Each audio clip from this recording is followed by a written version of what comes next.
ህይወት ልክ እንደ አትክልት ስፍራ ናት። የምትተክላቸው ተክሎች፣ የምታስገባቸው ጎብኚዎች የአትክልትህን ውበት ይወስኑታል። አንዳንዶቹ ውሃ ያጠጡልሃል፣ አንዳንዶቹ ግን ሳታውቁ ስርህን ይቆርጡታል። ስኬትህ የሚጀምረው በችሎታ ሳይሆን በዙሪያ እንዲቆሙ በምትፈቅድላቸው ሰዎች ማንነት ነው። ዛሬ የምንነጋገረው ስለ ጠላቶችህ ሳይሆን ጓደኛ ተብለው ነገር ግን ጉልበትህን ስለሚመጡ 10 ለጓደኛ የማይመከሩ የጓደኛ አይነቶች ነው። የዛሬ ምርጫ የነገ ማንነትህ መሰረት ነውና ልብ ብለህ አድምጠኝ።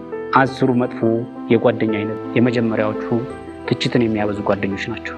እነዚህ ሰዎች በአንተ ህይወት ውስጥ የፍርድ ቤት ዳኞች እንጂ የድጋፍ ሰጪ ሚና የላቸውም። የምታመጣውን አዲስ ሀሳብ ገና ሳይጀመር ባይሆንም ቃል ይገሉታል። ስህተትህን እንጂ ጥረትህን ስለማያዩ በራስ ላይ እንድትጠራጠር ያደርገዋል።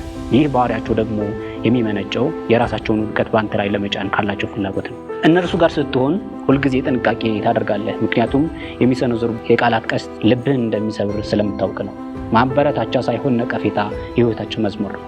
አብረሃቸው በቆየ ቁጥር የራስህን ድምፅ ጠፍቶ የእነሱን የትችት ጩኸት ይገዛል። ስኬትህ እንደ ድል፣ ውድቀትህን ደግሞ እንደ ችሎታ ማጣት ይቆጥሩብሃል። ከእነዚህ ሰዎች ጋር መኖር ማለት በውቅያኖስ ውስጥ እንደ መዋኘት ይቆጠራል። ለምሳሌ አዲስ ስራ ስትጀምር ስለ ጥቅሙ ሳይሆን ስለ ድካሙና ስላልተሳካላቸው ሰዎች ብቻ ማውራትን የሚያበዙ ሰዎች አይተህ ታውቃለህ? ለውጥ ለማምጣት ስትሞክር አንተ ደግሞ ማን ስለሆንክ ነው በሚል ንግግር መንፈስህን መስበር የዕለት ተዕለት ተግባራቸው የሆኑ ሰዎች አጋጥመው ያውቃሉ?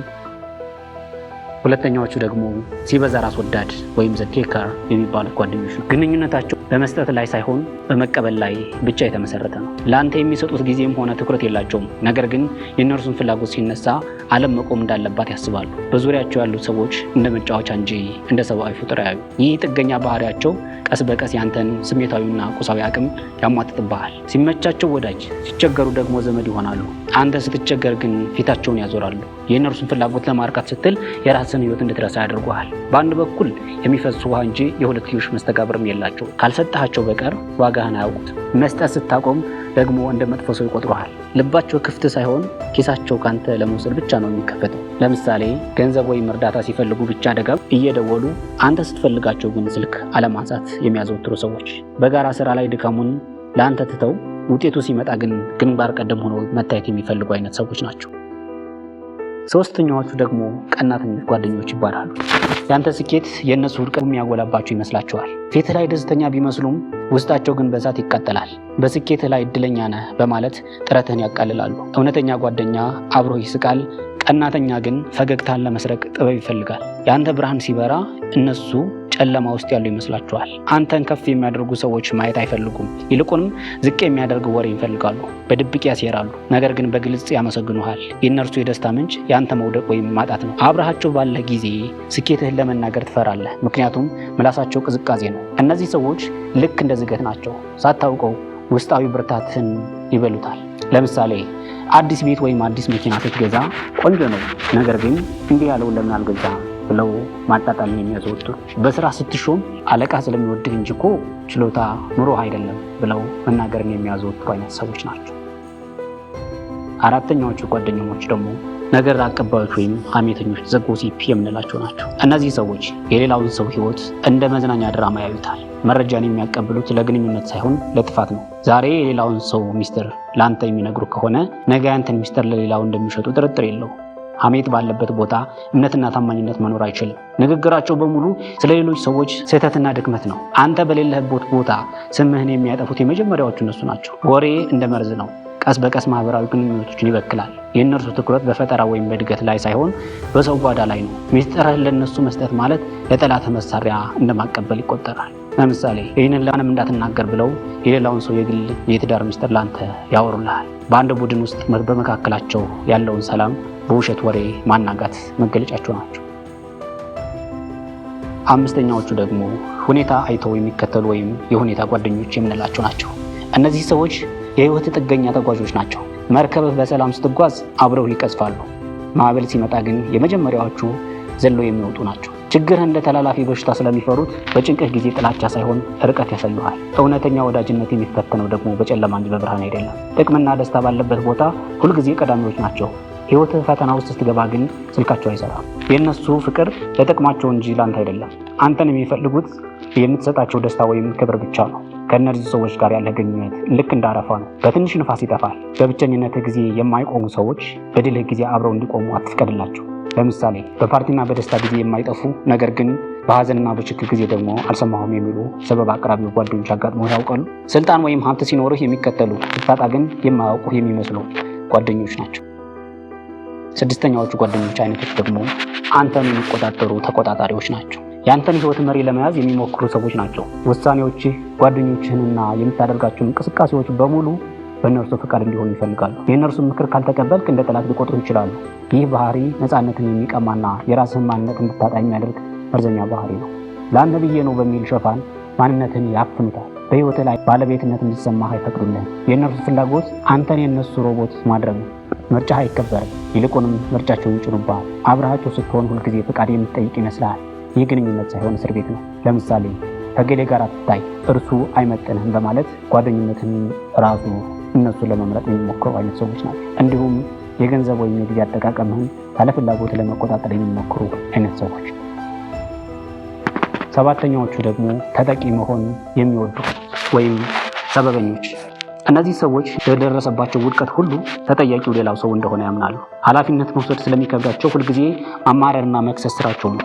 ከእነርሱ ጋር በቆየ ቁጥር ዓለም ክፉ እንደሆነች አንተም ተበዳይ እንደሆንክ እንድታስብ ያደርገዋል። ይህ ተጎጂ የመሆን ስነ ልቦና ስኬትን የሚገታ ትልቅ እንቅፋት ነው። ችግር እንጂ መፍትሄ ማውራት አይወዱም። አንተ ብትመክራቸው አንተ አልገባህም በሚል ሰበብ ምክርን ይገፋሉ። ሁልጊዜ ሰለባ በመምሰል የአንተን ትኩረትና ርህራሄ መስረቅ ያዘወትራሉ። የእነርሱ ታሪክ ሁልጊዜ የሀዘንና የክደት ታሪክ ነው። ከእነዚህ ሰዎች ጋር መዋል ተስፋህን እንዲሟጠጥ ያደርጋል። በራሳቸው ስህተት ተደናቅፈው ሌላውን ሰው የሚረግሙ ናቸው። ለምሳሌ የውድቀታቸው ቤተሰብ፣ መንግስትን ወይም እድልን ብቻ ተጠያቂ ማድረግ የሚወዱ፣ ችግር ሲገጥማቸው መፍትሄ ከመፈለግ ይልቅ በማማረር የሰዎችን ርህራሄ በመፈለግ የሚኖሩ አይነት ሰዎች ናቸው። ስምንተኛዎቹ ሰዎች ጓደኞች ደግሞ ውሸታሞች ወይም ዲስሆነስት የምንላቸው ናቸው። እምነት የአንድ ግንኙነት የጀርባ አጥንት ነው።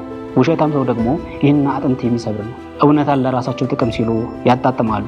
ትንንሽ ውሸቱ ደግሞ ትላልቅ ክደቶችን ይወልዳሉ። ከእነዚህ ሰዎች ጋር መዋል ማለት ሁልጊዜ በስጋትና በመጠራጠር መኖር እንደማለት ነው። የሚያደርጉትና የሚናገሩት አይገጣጠምም። የአንተን እምነት እንደ ጨዋታ ያዩታል። በአይኖች እያዩ እውነትን መደበቅ ጥበባቸው ነው። ውሸታቸው ሲጋለጥ ደግሞ ሌላ ውሸት ይደርባሉ። በእነዚህ አይነት ሰዎች ዙሪያ መሆን ለውስጣዊ ሰላምህ ጠንቅ ነው። እውነትን የማይናገር ሰው ለአንተ ታማኝ ሊሆን አይችልም። ህይወትን በውሸት ላይ ከተገነባ ውድቀቱ የከፋ ነው። ለምሳሌ ባልዋሉበት ቦታ ዋልን በማለት ሌላ ማንነት ለመፍጠር መሞከር፣ የሰጡትን ቃል ካለማክበር አልፈው ያላከበሩትን ምክንያት በውሸት መሸፈን የሚፈልጉ። ዘጠነኛዎቹ ጓደኞች ደግሞ ውድድርን የመሰለ ቅናት ወይም ፉክክር ተፎካካሪዎች፣ ከጓደኛ ጋር የሚፎካከሩ አይነት ሰዎች ናቸው። እናንተ የሞከራችሁትን፣ የለበሳችሁትን፣ የገዛችሁትን በመግዛት ከስር ስር የሚሉ ከላይ ጓደኞች የሚመስሉ ነገር ግን ጓደኞች አልሆኑ ጓደኞች ናቸው። እውነተኛ ጓደኛ ያንተ ስኬት እንደራሱ ያያል። ተወዳዳሪ ግን አንተ ቀድሞ መገኘት ይፈልጋል። በአንተ ህይወት ውስጥ የሚገኙትን አንተን ለማበረታት ሳይሆን የእነርሱን ከፍታ ከአንተ እንደሚበልጥ ለማረጋገጥ ነው። ይህ ጤናማ ያልሆነ ፉክክር በመካከላቸው ሰላም እንዳይኖር ያደርጋል። አንተ ያገኘኸውን ነገር ወዲያውኑ እኔም አለኝ ይላሉ። ስኬትን እንደዛቻ ያዩታል።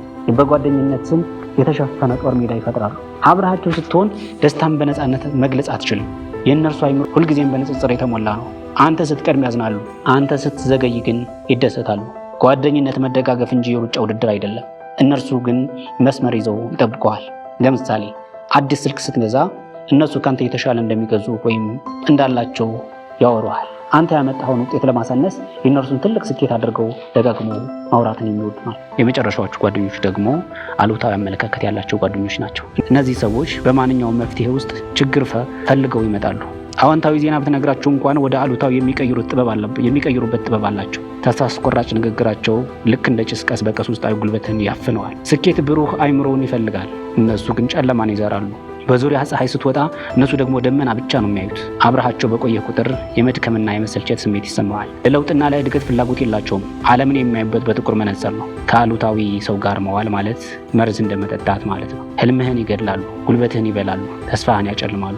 ለምሳሌ አገር ሰላም በሆነበት ጊዜም ቢሆን ስለ መጪው ጥፋትና ጦርነት ብቻ ማውራትን የሚወዱ ሰላም የሌላቸው ሰዎች አይነት ናቸው። ይህ ነገር አይሳካልህም፣ ለምን ትለፋለህ በማለት የጀመርከውን ስራ እንድታቆም የሚገፋፉ አይነት ሰዎች ናቸው። ከላይ የዘረዘርናቸው እነዚህን ሰዎች ለይቶ ማወቅ ብቻውን በቂ አይደለም። ራስን መጠበቅ ግን ጥበብን ይጠይቃል። በጥላቻ ሳይሆን በብልሃት፣ በጸብ ሳይሆን በድንበር ርቀት ራስህን ጠብቅ።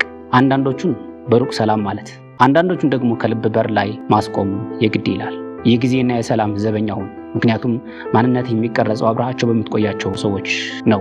ራስህን ለመቀየር የግድ መርዘኛ ግንኙነት መቁረጥ ይኖርብሃል። በክብር ተለይተህ ለብርሃን የሚመጣ አዲስ መንገድ ጀምር። በመጨረሻ አንዲት ታሪክ ልንገራችሁና ልጨርስ።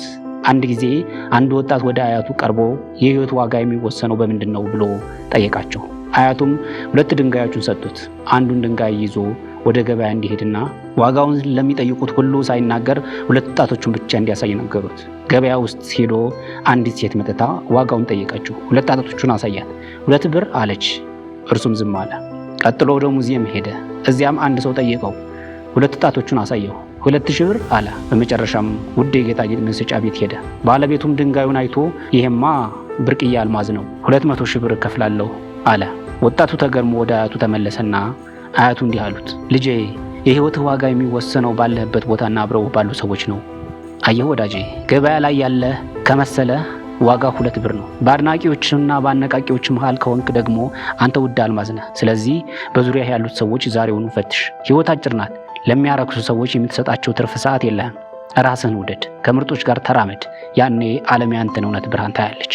ይህ ቪዲዮ ጓደኛን ለመምረጥ ብቻ ሳይሆን አንተም ራስህን ለጓደኞችህ ምን አይነት ጓደኛ እንደሆንክ እንድታውቅ ጥሩ መረጃ ይሆናል። ለቻናሉ አዲስ ከሆንክ ሰብስክራይብ አድርገህ ቤተሰብ ሁን። ቪዲዮው ለብዙዎች እንዲዳረስ ደግሞ ላይክ እና ሼር አይረሳ። በሌላ ጠቃሚ ቪዲዮ እስክንገናኝ በያላችሁበት